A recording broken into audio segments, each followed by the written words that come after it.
Rapaziada, e tem muita coisa nesse vídeo aqui, ó. Em meio à goleada do Bahia sobre o Confiança, 4-1.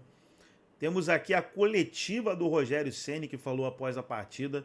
Em meio a tudo isso, temos o Fortaleza anunciando aí o novo treinador, Martim Palermo. E aí? E agora? Vou dar minha opinião, pessoal, que não fica em cima do muro, não. Vou dar minha opinião sobre a chegada do Martim Palermo no Fortaleza. Eu vou falar depois do debate. Primeiro vamos assistir o debate aí, vamos reagir ao debate. Estou aqui com a camisa da Croácia, seleção da Croácia. Vamos reagir aí ao debate, goleada do Fortaleza, trazer o Rogério Ceni. No meio do debate aí eles vão falar aí sobre o Palermo. Vamos ver o que o Elton Serra falou aí sobre a chegada do técnico. E no final do vídeo eu dou minha opinião. Você que ainda não é inscrito, se inscreva. Aqui no nosso canal 100% voltado para o Nordeste, pessoal.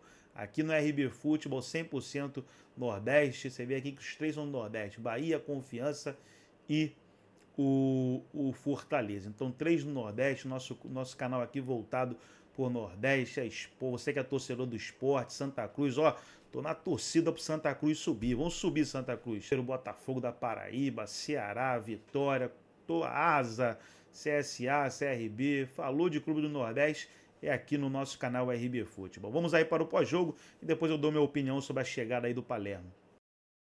De Mirassol, o Bahia segue na 4ª colocação do Campeonato Brasileiro, né? É uma campanha muito boa ainda no Campeonato Brasileiro e acontecem, as derrotas acontecem. O torcedor não quer que aconteça. Mas acontecem. E sempre, inclusive os campeões, a gente fala do Botafogo ano passado, perdeu para time que estava na zona do rebaixamento. O Mirassol está brigando lá em cima ainda. Enfim, isso para dizer que o Bahia segue vivo no Campeonato Brasileiro, numa briga quente, segue vivo na Copa do Brasil contra o Fluminense. E agora tem um novo goleiro chegando, né? O João Paulo, eu escutei você falando mais cedo, que a tendência é que no decorrer da temporada, os principais jogos, o João Paulo ganha a posição de titular. Mas para essa final ainda se acredita no Ronald, né? Não, o Ronaldo ele vai jogar. Ronaldo. Até porque o João Paulo não está inscrito, né, na Copa do Nordeste, o Ronaldo vai jogar. Ele tem o Danilo Fernandes hoje como a segunda opção na Copa do Nordeste, então o Ronaldo será titular no fim de semana. Para a sequência da temporada, e pensando na Copa do Brasil, o jogo da volta e aí o Campeonato Brasileiro, logicamente que o João Paulo foi contratado para ser titular. Me estranhou até, Edu, ele não ser titular contra o Mirassol, até porque o Ronaldo já jogaria os 2 jogos contra o Confiança. Mas o Rogério quis manter o Ronaldo pelos 2 jogos anteriores que ele fez, né? O jogo contra o Fluminense, que ele acabou sendo importante, foi fundamental, inclusive, né? No jogo da Copa do Brasil, no jogo de ida. Então o Rogério apostou na motivação do jogador, levou 5 contra o Mirassol. Então a tendência é que o João Paulo assuma a titularidade, já no jogo contra o Fluminense.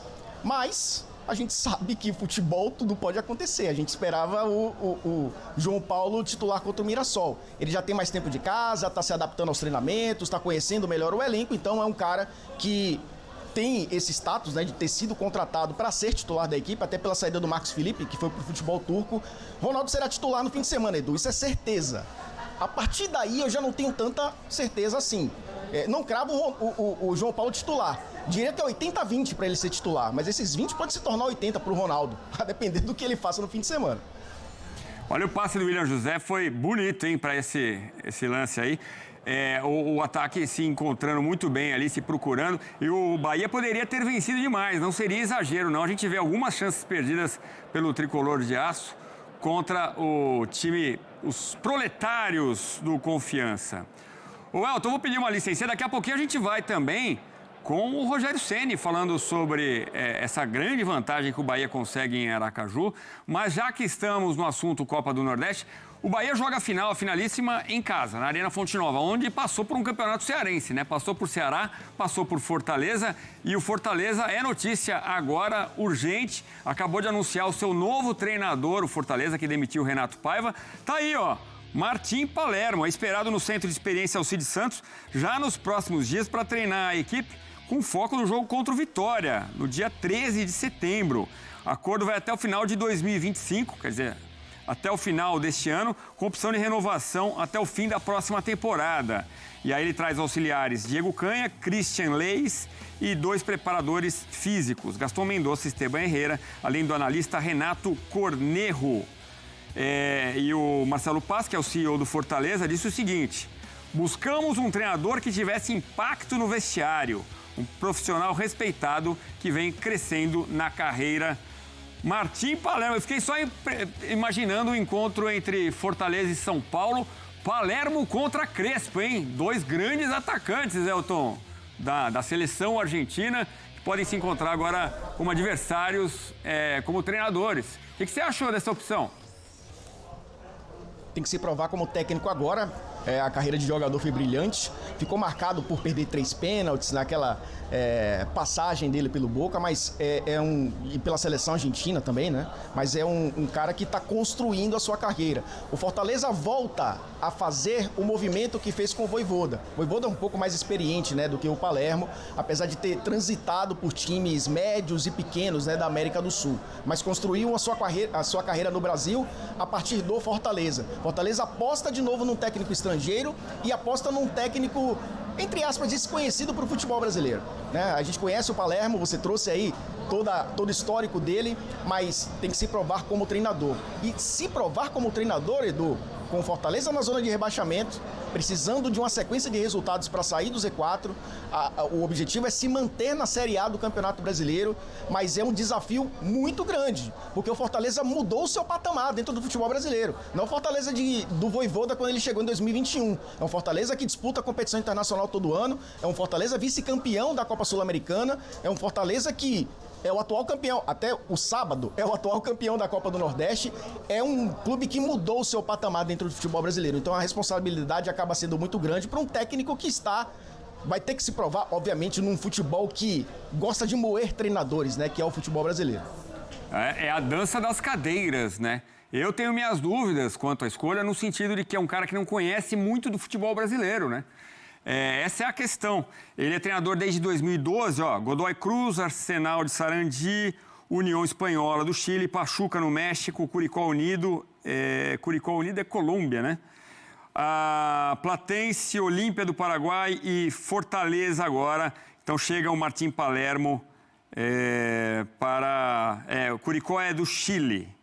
Então, experiência na Argentina e no Chile, principalmente. Então, vamos ver como ele se adapta ao futebol brasileiro. É difícil a missão, porque o Fortaleza está ali na penúltima posição do Campeonato Brasileiro. Enfim, vamos ver como se dá esse casamento entre Palermo e Fortaleza. E com isso eu agradeço ao Elton Serra, meu parceiro. Vai descansar que o dia foi longo e você segue na cobertura desta decisão da Copa do Nordeste. Sábado tem mais, mas vocês seguem de olho ali nas 2 equipes, no Bahia e no Confiança. Obrigado, meu amigo. É isso, Edu. Vojvoda trabalhou na Argentina no Defensa e Justiça, trabalhou no União La Calera do Chile também. Argentina e Chile, tá chegando um cara que trabalhou nesses mesmos mercados pro Fortaleza.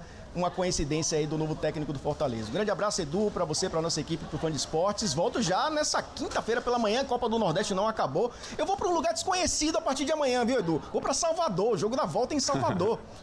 Não lembro a última vez que eu fui em Salvador, mas vai acontecer na Arena Fonte Nova o jogo da volta em Salvador. Espero que Salvador me receba de braços abertos, porque é uma cidade maravilhosa. Eu acho que é uma cidade maravilhosa. Grande abraço, Edu. Até a próxima. Se e eu já tenho já tenho passagem para ir para Salvador em breve, hein? Vou lá te visitar. Ivana Negrão te mostrará os caminhos aí, ao lado do Vinícius Moura, uma super cobertura da nossa equipe. Ivana Negrão conhece tudo de Salvador. Vamos lá, voltando para outro ponto da Arena Batistão, com a Melbia Rolim, mais uma vez aqui no Sport Center. Com licença, seu Elton, vou pedir para o senhor sair um pouquinho para a Melbia voltar. Olha ela aí. E os jogadores já saíram por aí, Melbia? Já saíram. E olha, nesse momento estamos aqui com o jogador do Confiança, o autor do gol, inclusive, o único gol da equipe da casa de hoje, que foi o Ronaldo Camarão. E aí, Ronaldo? Placar bastante elástico para o Bahia. O que você acredita que foi o diferencial para eles e o que faltou para vocês tentarem equiparar um pouco mais o jogo? Acho que os gols deles foram mais na bola parada, né? A gente sabe da capacidade deles, mas a gente pecou um pouco ali na marcação. 3 gols de bola parada, então é o detalhe, mas acredito no jogo que a gente fez um grande jogo contra uma grande equipe, a gente sabia da dificuldade, mas acho que a gente fez um grande jogo. Tá certo. O que o Luizinho pediu para vocês no intervalo que vocês não conseguiram executar exatamente, mas que vai ser prioridade para vocês no segundo jogo? Como eu falei, 3 gols de bola parada, acho que é isso que vai ser trabalhado e para a gente melhorar no segundo jogo. Tá certo. E tem agora algum recado para a torcida de vocês? É continuar acreditando no Confiança. Acredito que nosso time sempre honrou e vai continuar honrando essa camisa. Tá certo. Muito obrigada pela participação e eu volto com você, Edu. Tio Aracaju com o Ceni. Nós fizemos um bom jogo, acho que no primeiro tempo poderíamos ter feito, enquanto eles tinham 2-9 em campo, a gente tinha mais facilidade para sair jogando e poderíamos ter feito mais. Mas, assim, feliz porque todos renderam, é um time que não trabalhou há algum tempo, a gente já vem trabalhando esses jogadores para essas finais, ou para essa final, excepcionalmente para esse jogo do dia de hoje. E acho que eles corresponderam, fizeram um primeiro jogo, ainda tem o segundo jogo e nós temos que... Futebol a gente respeita sempre o que o campo diz e nós vamos voltar e fazer o nosso jogo de volta. Esperamos, lógico, a vantagem é boa, a vantagem é considerável. Esperamos que a gente confirme no sábado, daqui a 60 e poucas horas novamente, o título lá em Salvador. E Copa do Nordeste é isso, né? Às vezes você tem equipes tradicionais que saem cedo na competição, você tem confrontos incríveis como foi contra Fortaleza e Ceará. E hoje um time que lutou, eu acho que fez o seu melhor, assim como fez na Série C também o seu melhor para classificar entre os 8. Faltou acho que um ponto só, bem pouquinho para chegar. E nós conseguimos o primeiro passo. E agora temos que confirmar isso em Salvador. Professor, boa noite. Você veio com esse time misto, como realmente havia dito, terminou com alguns meninos da base em campo. Essa deve ser a tônica para o próximo jogo também de sábado? Vamos analisar, pensar. Eles também tem, o Sub-20 também tem um jogo importante na sexta-feira, então nós vamos analisar agora. A prioridade, logicamente, é a equipe profissional. A prioridade é conseguir um desenvolvimento bom e também o descanso, a recuperação, o treinamento para aqueles que não iniciam o jogo. É para isso que tem. Para isso que serve, logicamente, quando você tem jogadores já como o Vitinho, por exemplo, que trabalham já há bastante tempo comigo. O Zé já está há algum tempo. Thiago já está há algum tempo com a gente, ainda tem idade, né, para jogar no Sub-20. Que a gente possa tirar o máximo deles, se for necessário, se a gente entender que é o melhor a se fazer, nós vamos fazer, já falei com o Cadu também, só para avisar os jogadores que não vão poder jogar na sexta-feira e que vão poder estar com a gente, ou dentro do campo, ou no banco de reservas para entrar, como foi o caso do Sidney e do Juninho hoje na parte final. Tá certo. Rogério, Melber Rolim, da ESPN. Eu queria saber se apesar desse placar elástico de 4-1 que vocês fizeram hoje aqui no Batistão, se teve algo que incomodou vocês na sua equipe dentro de campo hoje? Teve, mas não vou falar aqui para você, não vou falar. Já falei com os jogadores no primeiro tempo, principalmente, né? Nós tínhamos que jogar a favor do vento, aproveitar. O vento tem uma diferença considerável do primeiro para o segundo tempo. Achei que a gente podia ter caprichado mais, se a gente fosse mais firme, mais objetivo. No primeiro tempo nós teríamos feito os gols e teríamos, acho que, desanimado a equipe do Confiança. E eu falo que o vento muda, parece que não, mas muda também. O jogo é mais difícil de você construir. Então, assim, algumas coisinhas, mas nada que tire o brilho do que eles fizeram no campo hoje. Rogério, na Série C, o Confiança utilizava algumas partidas 4 atacantes, 2 centroavantes de ofício, como utilizou hoje. Essa postura mais ofensiva do Luizinho Vieira acabou te surpreendendo? Os 2 9, sim, eu esperava um ponta 9 e o tripé no meio, era o que eu esperava. Acho que é interessante a ideia, tudo e tal. No sentido de, pra gente jogar, pra construção ficou um pouco mais fácil, mas logicamente que tem o peso de área, quando se cruza uma bola, tem mais um atacante chegando, um cara com faro de gol. Eu acho que é uma tentativa, é uma possibilidade para se fazer. Foi o que saiu do padrão. O resto, todos os jogadores, nós acertamos, o pessoal da análise e desempenho acertou todos os jogadores, a escalação. A única diferença foi do ponta para um 9, mais um 9 da área. Isso realmente nós não esperávamos. Tá aí o Rogério Ceni falando desse duelo com Confiança. Sábado tem mais, a finalíssima da Copa do Nordeste, que você acompanha com a gente também. Confiança bateu na trave na Série C, foi o 9º colocado e aí se despediu da terceira divisão do Campeonato Brasileiro. Bom, vamos... Então tá aí, pessoal, foi o vídeo onde os comentaristas debateram aí sobre a goleada do Bahia, também a coletiva do Rogério Ceni. Agora deixa eu pegar aqui a imagem do Mirassol? do Palermo. Deixa eu pegar a imagem dele aqui para eu botar na tela aqui, ó. Cadê a imagem do Palermo? Tá, já achei já. Tá bom, vamos aqui. Agora é só ajeitar a tela. Deixa eu ver aqui o programa aqui, tá falando mais de quem aqui? Tô aqui no ao vivo aqui, ó, do lado aqui assistindo o programa na outra tela, falando em uma tela, assistindo aqui vários programas esportivos aí. Acabou o programa. Acabou o programa, então deixa eu desliguei aqui e vou falar do Palermo. Seja bem-vindo, Martim Palermo. Martim Palermo é aquele do Boca, né, que perdeu aqueles 3 pênaltis. Eu vou ficar em cima do muro não, vou dar minha opinião. Rapaz, é complicado até para opinar, pessoal, porque poxa, eu sou torcedor do Fortaleza, igual eu sou torcedor do Bahia, sou torcedor do Santa Cruz, estou torcendo pro Santa Cruz subir. Então a gente quer que o Fortaleza não caia. E aí, pessoal, minha torcida é que dê certo. Essa é a minha torcida que é sobre a chegada do Martim Palermo. Agora eu não quero chegar aqui e falar, não concordo. Quem sou eu para não concordar? Eu sou muito pequenininho, eu sou bem pequeno para não concordar de alguma coisa. Tem tanta gente influente aí, eu creio que a diretoria do Fortaleza aí se planejou, estudou muito aí o Martim Palermo. Então, não vou falar aqui que eu discordo ou concordo. Deixar para o tempo vai dizer. O tempo vai dizer se foi uma boa escolha. Agora, eu vou deixar uma pergunta aqui para ficar como uma interrogação. O Palermo conhece os jogadores do Fortaleza? Só essa pergunta. O Palermo conhece o Tinga? O Palermo conhece o Marinho? O Breno Lopes? O Palermo conhece esses jogadores? Essa é só uma interrogação, eu só estou fazendo essa pergunta. Só isso que eu quero saber. Se ele conhece, aí beleza. Se o Palermo conhece ali do goleiro ao atacante os jogadores, creio que ele conhece. O Lucero, Pochettino, ele conhece. Mas ele conhece o restante dos jogadores? Essa é a pergunta que eu faço, né? Porque você pegar um treinador brasileiro, porque nesse momento não é momento de aposta. É momento de trazer um técnico que poxa, vai acertar. Então você traz um treinador brasileiro, porque, por exemplo, eu estava falando do Cuca. Não estou dizendo também que tinha que ser o Cuca, porque não depende de mim, não depende do Cuca aceitar, ou o Fortaleza querer.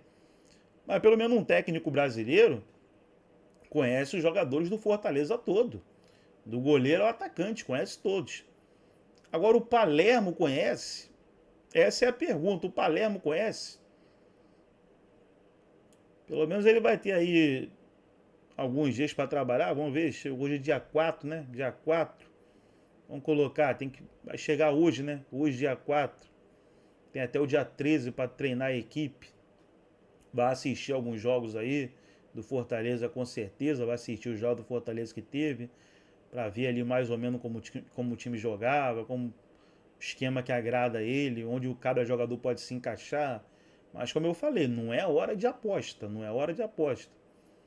É hora de trazer um cara que ia resolver, o que também é uma interrogação que ninguém sabe, mas fica no ar essa pergunta que eu estou fazendo. Ele conhece todos os jogadores do Fortaleza? Se conhece, beleza. Mas vamos torcer, pessoal. Vamos torcer para dar certo. Como eu falei, quero o melhor para os clubes do Nordeste. Torço para o Bahia, torço para o Fortaleza, torço para todos. Estou torcendo para Santa Cruz subir para a Série C. Torço. Vamos torcer para dar certo.